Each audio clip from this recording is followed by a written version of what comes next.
afternoon everyone, welcome to video number 3. I hope everyone's starters are doing okay. I hope everyone themselves is doing okay, not going too crazy staying indoors for so long. Hang in there, Boris. So today's video, by now you should know if your starter has worked or not worked. Clint here is he's full of little bubbles. Try and get a shot of that on the camera. You might be able to see that, might have blurred. And he smells a bit like a bowl of shreddies, which is a good sign. It shows you you managed to get a good culture going. You're going to get a nice bit of fermentation. And the next thing we're going to do is we're going to train Clint to feed. So if you've done any reading on sourdough, you'll know that you feed your starter to keep it going. It's basically just giving it extra fuel and keeping the culture alive and keeping the yeast in there healthy. So really simple. We're going to do that for the next 3 days, just to get it used to feeding, and it'll give you a chance to see how your starter behaves. I don't mean oh, does it miss its curfew? Oh, does it not tuck its shirt in? How it grows and sinks, and we'll get into that a little bit more once we're ready to bake. I might actually film a bake video before you're due to bake, just so if anyone's really ready to go, you're not waiting around for me to do a whole day of it and miss the boat, so to speak. So we'll get on with the feed now, because I'm waffling again. So we're going to work on a 1-1-1 ratio.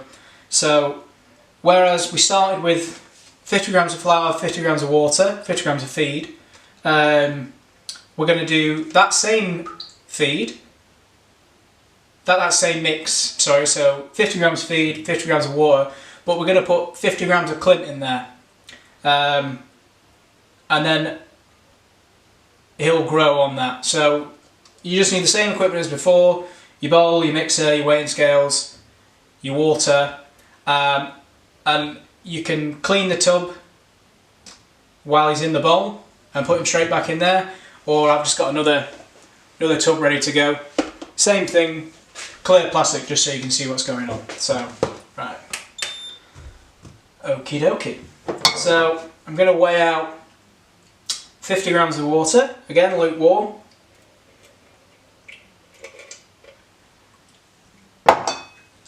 I'm going to put 50 grams of Clint in there.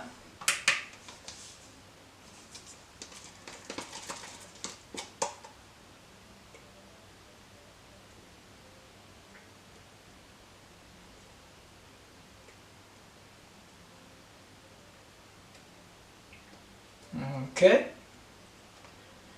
he's in.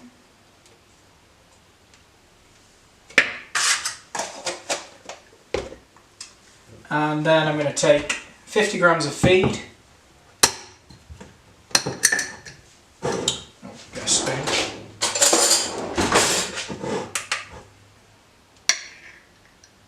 And then 50 grams feed mix.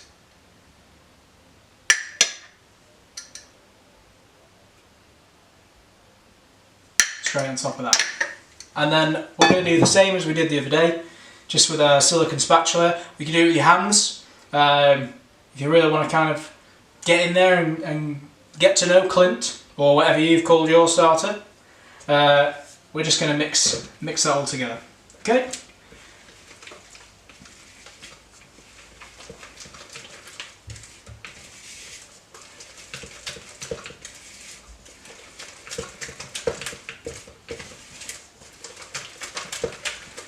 So we're looking for the same thing again, no lumps, nicely incorporated. It really does smell like shreddies. It's making me want some shreddies. Whoa, knitted bananas. Cool. So there we go, no lumps at all. and then we're going to take either our clean tub that it was in before, or a fresh tub. Just move that out of the way. We're just going to pour him into there.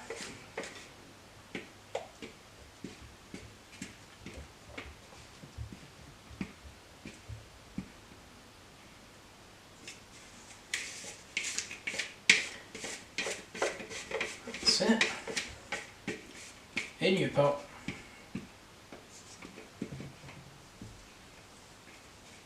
Get rid of that bowl. And same again, we're just going to leave a lid on there, slightly ajar, or a cloth if you want to use a cloth. And that's it really, that's your feed. So you're going to do that for the next 3 days, same process. Don't throw away your leftover Clint, or your leftover starter. I'll put a recipe under this. It makes some really nice sourdough crumpets, kind of like crumpet muffin hybrid. There's loads of things you can do with leftover starter, so that's something I'll have a read up on, and I'll maybe put a few suggestions in the next video as well. So that's it for today. We've fed him. He's good and bubbly. He smells like shreddies. What's not to like? Yeah, so that's it. So any questions, post them in the comments below, or on Instagram, and happy baking. See you soon.